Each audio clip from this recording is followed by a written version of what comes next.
So it's been a great 2026 for us as we have made prudent buys that are up big in just a few months. And that is even with SoFi still not running as of late. But chaos is about to reign high with the upcoming, election cycle here in the US, the Fed decisions putting us on edge, not really knowing what the heck's going on there, crazy geopolitical chaos continuing, and other tenuous situations that will affect Google, Amazon, Palantir, SoFi, and many other stocks. But the good news is you will get my complete plan today to dominate times like this. But I also have a single warning that will absolutely unravel even the best plans that you guys have laid out there. So you have to hear the warning so that doesn't happen to you. I want you to be highly successful during this time. So make sure you like the video if you like getting the truth out the hype, because that is exactly what we're going to get today, guys. And it's exactly what this channel is all about. Now, coming back to what I am doing coming into this period here. Again, you don't wait until it happens for you to create a plan, right? Now, that's not how you plan ahead. So I'm using this 4-step plan to absolutely dominate the market coming up. Now, to be abundantly clear, that is not in the short term. I'm not talking about short term, all right? In the short term, I'm going to be dumb. Just like I was dumb for buying Palantir at $9 because, well, obviously, whenever you bought it at 9, during that time frame, it fell down to 6, right? Because they're going bankrupt and they're a bad company and all other stuff like that. Just like Google last year and the year before and the year before and the year before, right? Buying it in the low 100s, even just last year, being able to buy it in the low 100s because it was behind in the AI race. Or like SoFi last year, that was just a terrible company when it fell all the way down to $9 and we were busy gobbling up shares. So yeah, in the moment, it looked kind of silly, but long term, I like how those buys turned out. That is what I'm looking for. Not short term wins, okay? Not that, but long term definitive victories. That's what I'm looking at. That is my focus with my plan, okay? So let's start off here with the first point, which is I will take what the market gives me, okay? And a hard part about this is you don't play Wall Street's game. They will provide you with opportunity. They always have and they always will. It just won't be necessarily what you want at the time. So, what exactly does that mean, Luke? I understand completely. Let me make more sense of that. Continue to buy undervalued assets based on valuation and understand that those are going to shift as the market changes its mind about sentiment or whatever other ridiculous narrative they put out there. All right. I don't always get to buy what I want to buy at the time, but a little bit of patience goes a long way because you are a long term buy and hold investor. At least I am. And if you're watching this channel, that's what this is all about. So, let me give you guys a few examples here. Some years I buy a ton of Apple, for example, even though I don't need another share of Apple and I never will. I own way too much as it is. But sometimes I get an opportunity to buy it at like, I don't know, 115 or so because everyone wanted to buy Tesla at over $400 in 2021. So in 2021, I was busy buying Apple instead of Tesla, despite the fact I didn't need any more Apple, but that was the opportunity that was given.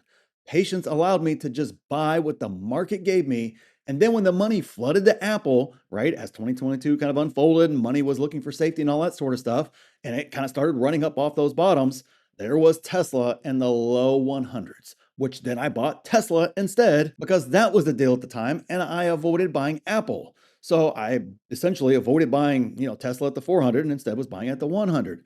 I couldn't control it. I didn't necessarily want either one of those stocks at either one of those times. However, I knew long term those were going to be the best opportunities. Some years I don't buy many stocks at all because of valuation, right? That was last year. Last year, I didn't buy nearly as many stocks as I wanted to because they ran so hard at the end of the year, right? I mean, we all remember that. All kinds of stocks were at all time highs. And then other years, I buy a ton of stocks like in 2022, where I spent more money than I ever have before on stocks. Which leads me to the next point, which is I will put in the work and have price targets for each stock that I want to own. And that's because you can't own and you can't execute on number one, the first thing we just talked about, if you have no idea what fair value is.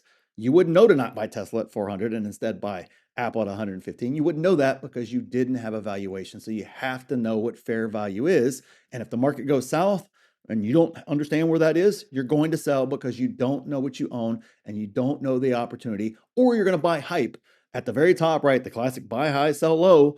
That happens in reality a lot because folks don't know where fair value is.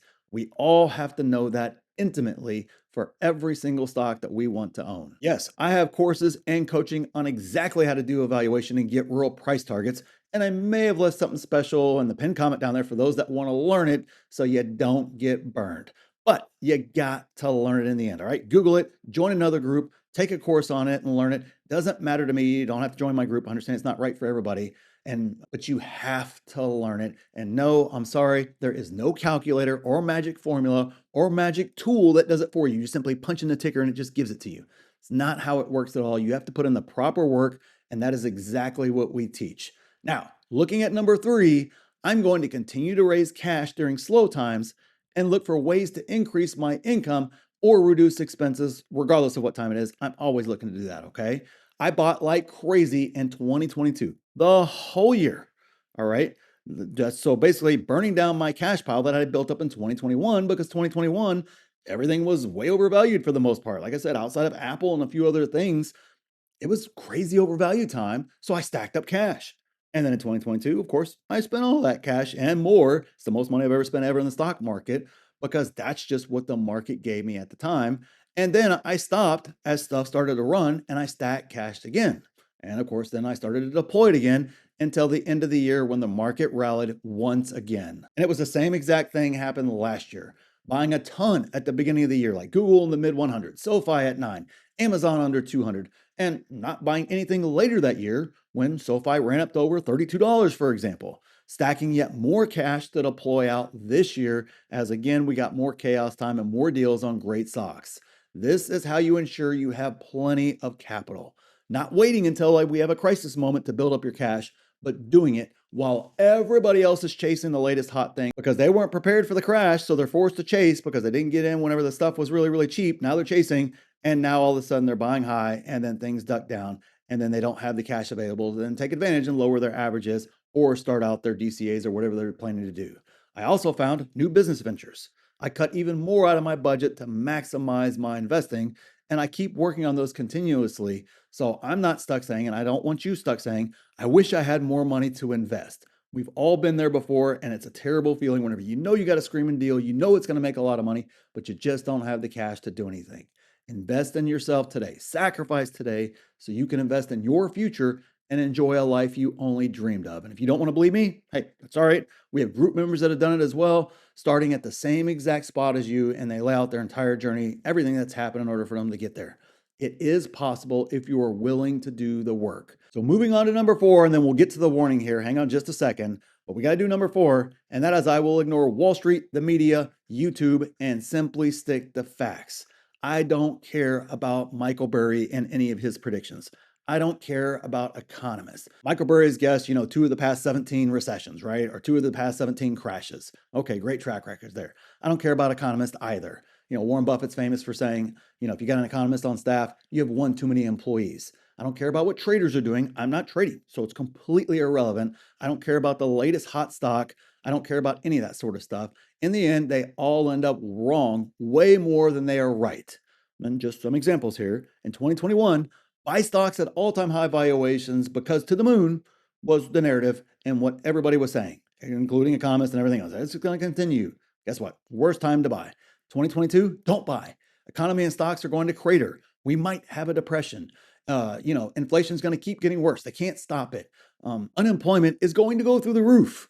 All those narratives roll out there, and it turns out it was the best time to buy, not a time to go and retreat and wait until things get better. Same thing in 2023. A bad recession is here, it's coming, and you got to sell and just basically get defensive. Instead, it was a great rally in stocks, and I know a lot of members, myself included, were up over 100% that year. And on every single year, the same narratives. The facts are, and here's where you got to go for facts. The fact is, earnings are what matter along with valuation. Not all these pretty charts and predictors and indicators and experts and pontificators on social media and everywhere else. All the facts you need are in earnings. You don't even need me. Ignore me. Go to the earnings. Find out what was there. Facts won't be found on the news or anywhere from either side, regardless of which side you're on here politically. Doesn't matter. You're not going to find the actual facts on these type things from the news. You want to know what's really going on with the economy, the consumer, everything else in regards to anything economic? Listen to big bank earnings calls. That's where the information is, not highlights.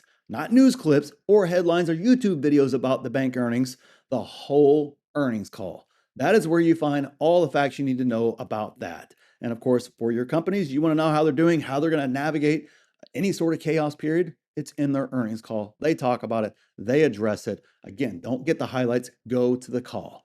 But let's talk about the big warning that even if you have this plan, even if you have this laid out perfectly, you've done your evaluations, you got your price targets, you know exactly what you're going to buy, you know exactly what you own. If you mess this up, you're going to absolutely get destroyed. Don't fall for the if this happens, we're doomed type thinking, okay? Every 2 years for 28, almost 30 years, I have been an active investor. I have heard if this person or that person is elected, or if this party or that party controls Congress or anything else like that, it's the end. It's over with. It hasn't been true in 28 years. I also hear a lot, but this time it's different, right? We all hear that all the time. Oh, yeah, I know it hadn't been true the past 28 years, but this time it's different. That also hasn't been true one time in the past 28 years. Every time we've had an actual situation that, really caused a calamity in the stock market, a crash in the stock market, whatever the case is, it has either been a black swan event, meaning no one saw it coming. That's what a black swan event it is, or it was a combination of multiple events all converging into one. But it has never been, if this one thing happens, the stock market's going to crash, we are all doomed, or whatever the case is. Don't get into that type thinking. I understand it's probably the most clickable thing you could make and talk about and grow an audience and everything else.